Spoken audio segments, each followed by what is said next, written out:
那我就开讲喽。等一下，我要先说一句话，陈春福，等一下呢，不管揭开的结果是如何，你在我心目当中永远是最棒的。耶，好，这么热情的友情，我们来看一下到底有没有让你如愿。第56届广播金钟奖音效奖得主是林彦宇、施孝天、蔡嘉哲、张永新，空中故事馆。录音笔音效颇具创意，它既是说故事的人，也是记录故事的工具，更是场景转换的媒介。人声、音乐、音效干净清晰，配合剧情或远或近，音场动线合理。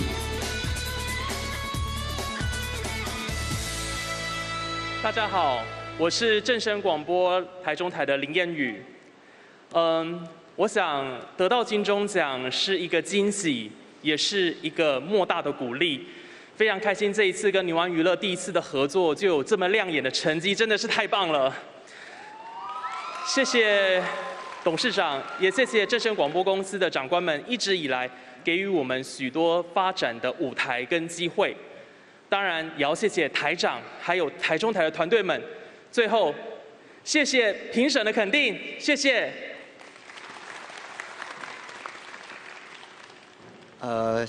谢谢评审的肯定，然后也谢谢我们的声音导演Sean，有他因为帮我们把这个戏广播剧导得非常的好，所以我们才能在后制上面的时候下了非常多的苦心跟细节的部分，把声音的部分做得很到位。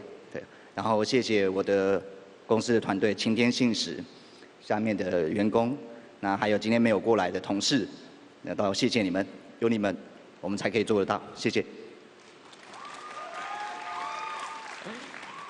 哇，太赞了，谢谢。